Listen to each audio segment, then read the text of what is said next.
Come all you sons of freedom and listen to my theme. Come all you roving lumberjacks that run the Saginaw stream. We'll cross the Tenneber where the mighty waters flow, and we'll roam the wild woods over, and once more a lumbering go, and once more a lumbering go. We will roam the wild woods over, and once more a lumbering go. Picture this. You're a 19th century lumberjack sitting by the campfire after a hard day of work. One of your fellow loggers says he's going to tell you a story about something that actually happened. In these very woods, he says, there's an elusive creature that looks like a giant gorilla. It waits behind trees for unsuspecting loggers.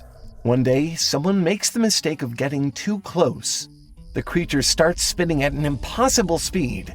It crashes out of the trees, hurtling toward its unfortunate victim, and splatters him into jelly.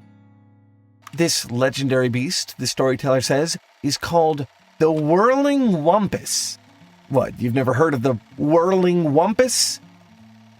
Well, what about the Slide Rock Bolter, a terrible beast whose favorite food is Colorado tourists? Or the Funeral Mountain Terrashot, a walking coffin that just explodes? Lost your trusty axe?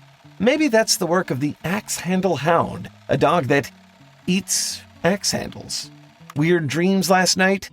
Could be because of the Will I'm Alone, a squirrel that drops psychedelic shrooms into your eyes. These creatures, they aren't Bigfoot. They aren't Mothman or the Loch Ness Monster. These are the fearsome critters of the American lumberwoods, a classic folkloric creature that's way stupider than your average cryptid. These all come from stories that lumberjacks actually told each other back in the day. Look, this one is just a cat that crashes itself into trees. This is a bird with a gun for a face. It's hard to believe that anyone ever actually believed in these things, but they also aren't told like fiction. So which is it? Who was out there taking the Whirling Wumpus seriously enough that I know its name now?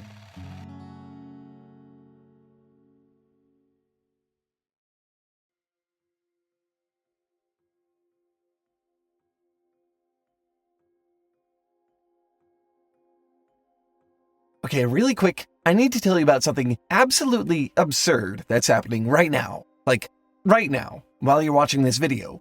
The humans behind this show, the ones who do all the art and technical stuff behind these videos, have decided that it's time for all of you to get to know me. They're working on a new body of content that they're calling The Lore of Foundry, which I find funny because, to me, it's just snippets of my everyday life here in the Foundry.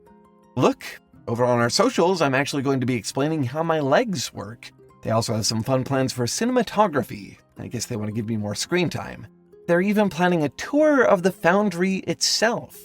Right now, the team is trying to fund this project. If you're as excited as I am about it, visit thetailfoundry.com/lore and pledge to their campaign.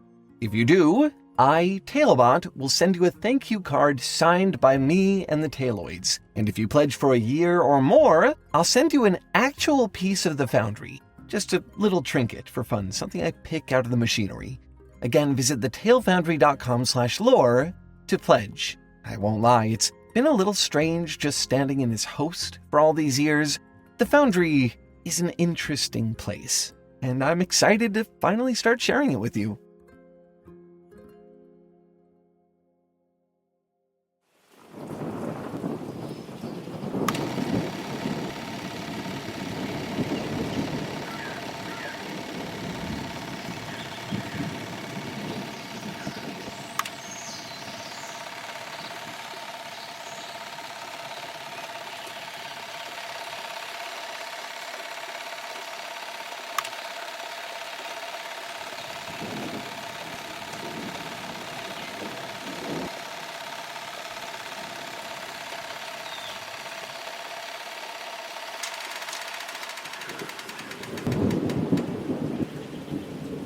There are tons of fearsome critters throughout logging folklore. You might even know some of them already. Ever heard of a snipe hunt? What about jackalopes or the Jersey Devil? Others are more niche, like the hugag, a giant moose-like creature that can't bend its legs, or lie down, or, well, it really can't do a lot. I mean, its legs don't bend. And these are just the ones we know about. These things are mostly a product of oral tradition, which means much of it was never actually recorded. Fortunately, there are two major books on the subject: Fearsome Critters by Henry H. Tryon and Fearsome Critters of the Lumberwoods by William Cox. Not a lot of people are studying fearsome critters, but for those who do, these are pretty much required reading. While they give us some insight into lumberjack culture and folklore, I wouldn't call them folkloric texts, at least in the traditional sense. They're written like scientific texts with illustrations and naturalistic descriptions of each critter. Cox and Tryon even gave the creatures scientific names, which, at that point you know they're messing with you. Fearsome critters can be pretty much anything. Birds, mammals, fish, reptiles. Some of them are even part machine. Most of them are almost cartoonishly violent. The agropelter waits in the woods to whack loggers over the head with tree trunks. The hide-behind loves to eat intestines, of all things, because, of course it does. The ball-tailed cat just beats people to death with that thing. The squonk is so ugly, if it sees itself, it bursts into tears and dies. Cox and Tryon's books are very, very honest about how straight-up untrue they are.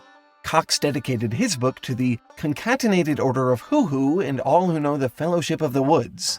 In Tryon's entry on the Gumberoo, he claims the story was passed to him by Paul Bunyan himself. It's hard to explain, but when I read these books for the first time, something about them got me really excited, beyond just the critters themselves. I can really imagine these stories being told. I can imagine the guides telling the Colorado tourists about the slide rock bolter and how it eats Colorado tourists. The axe-handle hound specifically dislikes red oak axe handles, which, I assumed was some sort of niche lumberjack in-joke. Cox's book says that loggers would insult each other by saying they couldn't tell bear tracks from moose tracks, and, wouldn't you know it, one critter, the shagamaw, leaves both. It was fun to read these books and learn about these wacky, creative critters, but that was only half of it. The other half came from the sheer stupidity of it all. These creatures are called things like the goofus bird and the whirling wampus. It is unbelievably clear that these are supposed to be dumb jokes. But reading the books, I started to feel like they were jokes that I was being let in on.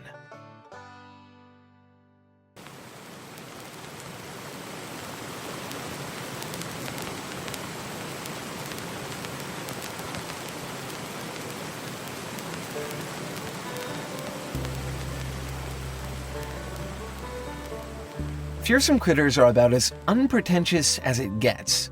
These stories, for the most part, really don't even attempt subtlety or seriousness. When you look at where this folklore came from, you start to see why.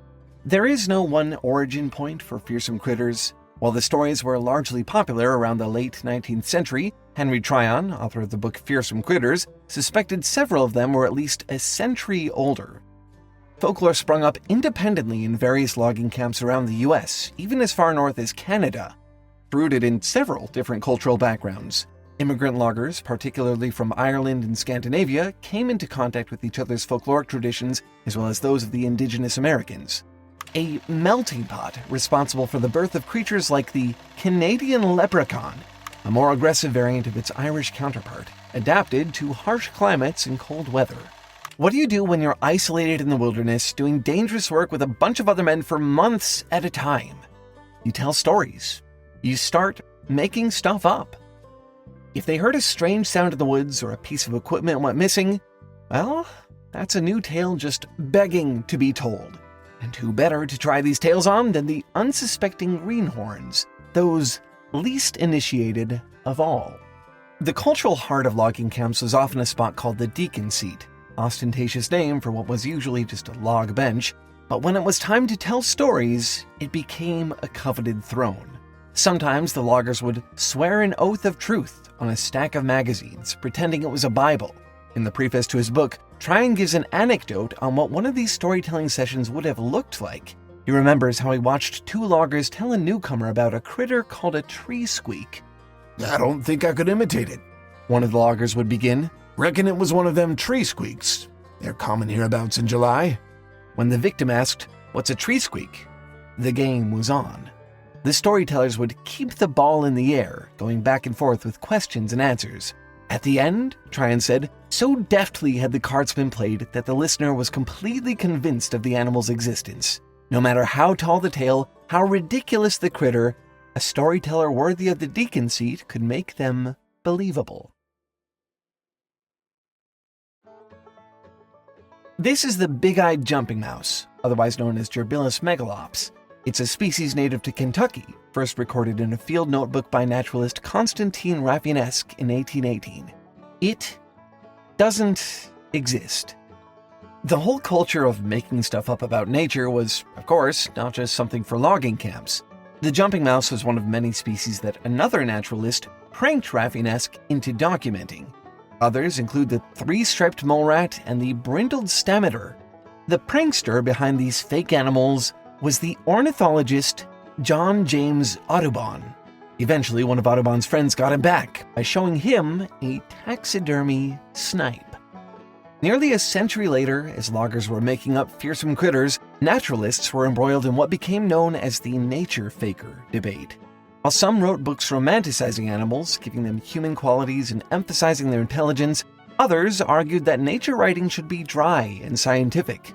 Eventually, Theodore Roosevelt got involved. He fiercely denounced the romantic side, calling them nature fakers. Roosevelt, an avid hunter, even claimed that these sympathetic nature stories were a crime against American children. Of course, when the President of the United States got this angry over something that looked so trivial, it got people's attention. Satirists published pieces making fun of Roosevelt's tirade against these harmless animal stories. Remember William Cox, who wrote Fearsome Critters of the Lumberwoods? He wasn't a folklorist. He was a naturalist, the first state forester and commissioner of conservation of Minnesota. A book like Lumberwoods, written like a scientific text but full of information on obviously fake animals, pushed nature faking to an absurd extreme. What I'm trying to tell you here is that fearsome critters didn't exist in a vacuum. They came from a whole cultural background of shameless lying. They took elements of the truth, the dangers of the woods, the mundane life of a logger, and stretched them into absurdity. But, does it really count as lying if nobody ever believed it to begin with? Keep going. Come on, guys, keep going. We are going snipe hunting outside in the new pond. See any snipe yet? Oh, there! Look! Oh! We're gonna go snipe hunting? Nice and easy. Right there. Snipe, snipe, snipe, snipe, snipe! Snipe, snipe, snipe, snipe, snipe, snipe! Okay, I have a confession to make. There are actually no cryptids at all in this video. Not one of the creatures I've told you about so far is a cryptid. Not really. See, the thing about cryptids is people believe in them. There are entire documentaries about hunting for Bigfoot. Frankly, you probably wouldn't believe the amount of money that's been poured into the search for the Loch Ness Monster. I didn't. If you're hunting for a squonk or a hide behind, either someone is pulling your leg or you live in Gravity Falls. Hide behind? Oh, he's real, all right. Real as my beard! But don't take that the wrong way. Just because fearsome critters are obviously fake doesn't mean they aren't real folklore. This is lumberwoods.org, a site run by Lenwood Sharp, who directed me to pretty much every resource we used for this video. Thanks again if you're watching this. Lumberwoods is an online unnatural history museum, a digital cabinet of curiosities. It's full of out-of-print books and newspaper articles on the obscure, esoteric, and unexplained. There's a whole database of fearsome critters here with tons of sources. There's even an interactive Lumberwoods tour game where you can hunt for snipes or try to survive the hide-behind. I died many times, horribly. All this to say, the site is a lot of fun. The point of lumberwoods.org isn't just information, it's accessibility. Believe it or not, there isn't a lot of scholarship on fearsome critters out there. For a long time, the little that did exist was nigh impossible to get your hands on. That's what Lumberwoods is really about. For over 20 years, Sharp's been cataloging and archiving information on fearsome critters and Lumberwoods folklore, putting it all in a place where anyone can read it. According to him, one of the most fascinating things about fearsome critters is the fact that everyone knows they're made up. Sometimes it's fun to be fooled, he said. If it's lighthearted and not dangerous, then you get to be in on it next time. There's a feeling of being part of an exclusive club. When I think of folklore, my mind goes to things ancient, sacred, distant, old mythologies and tales that belong to a time and place different from the one I'm in. There's a sort of prestige around the term, as if something has to be long-established tradition in order to be considered folklore at all. From that perspective, folklore looks kind of inaccessible. In the age of social media and the internet, is it really something that people do anymore? Well, yes, of course it is. People make up folklore all the time. Joke SCPs like the cuttlefish of ultimate wisdom and the singing cacti amigos aren't too far off from fearsome critters if you think about it. Maybe when you were a kid you had an older sibling who tried to trick you into thinking there was a monster in the closet or under your bed or somewhere in the house. Folklore can be timeless traditions and legends passed down through the generations, or it can be the weird things you do with your friends, your inside jokes and personal traditions. Fearsome critters are remarkably stupid, and I think that makes them really cool. They seem to be emblematic of how accessible folklore can be, how you can just create it for yourself whenever you want. Sharp, I think, put it better than I probably ever could. The idea with cryptids, he says, is the story is cool because it might exist. With fearsome critters, it's just because the story is cool. It doesn't have to have a pseudo or quasi-reality for the story to be interesting.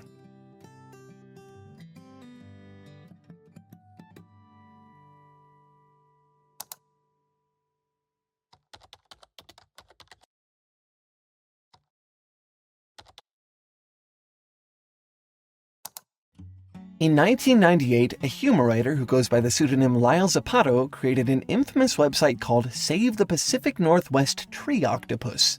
The creature in question was said to live in coniferous forests, crawling among the trees and hiding from its natural predator, the Sasquatch. To this day, the Save the Tree Octopus website is used to test online literacy with varying results. You know, I've tried to understand fearsome critters, what they are, where they came from, all that, and it brought me to one single conclusion. I should lie a lot more.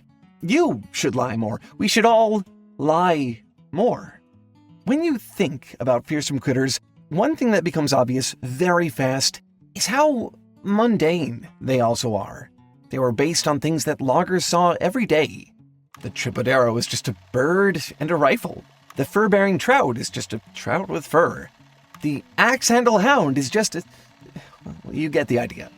As long as all you're doing is stretching the truth a little, it really isn't difficult to make your own folklore. There are monsters and magic all around you, hidden in the fabric of your reality, as long as you decide there are. As Sharp put it, the point of critters isn't that you invent them, it's that they catch on. So go outside, walk around the city block, go on a hike, look into the shadows, look at the things you pass by every day.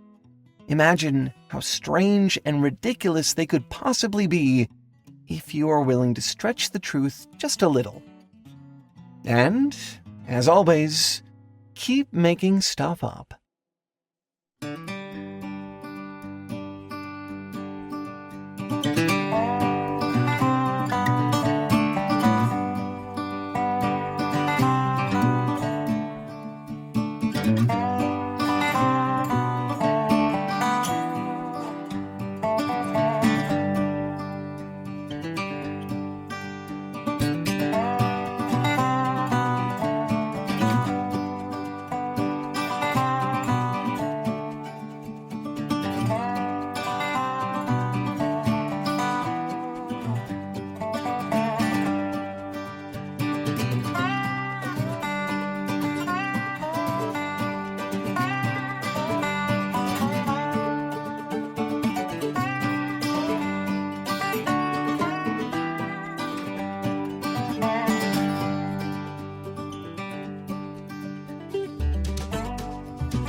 As silly as all of this sounds, it's hard to deny the strange, numinous quality beneath all of it too. I mean, this is folklore, the same stuff that gods and monsters are made out of. Things born out of those dark, howling woods on cold nights. They share a lot of DNA with what humans imagine beyond the stars or in the abyssal depths of the sea. Actually, have you heard of a channel called Curious Archive? It is obviously one of our favorites here on YouTube, very much in the vein of what we do here on Foundry. I bring him up because he just released the first episode of a new series called Monsters and Gods, which is about this exact thing. The first episode is literally called Gods of the Deep, and it's all about how human imagination has been stirred over the ages by the murky depths. Everything from Cthulhu to whale falls to Iron Lung shows up. It's quite the journey, honestly. The series is going to be releasing in full over on Nebula soon, but the first video is already up there waiting for you to go dig in. And so is our Foundry original mini-documentary series, Worldsmiths, all about our favorite authors and the landscapes of their minds. And so is a bunch of exclusive stuff from Jacob Geller and Tirzu and Lily Alexander. You get the point. Nebula is full of amazing stuff by our favorite creators that never would have existed otherwise, which is why we bring it up constantly in our videos.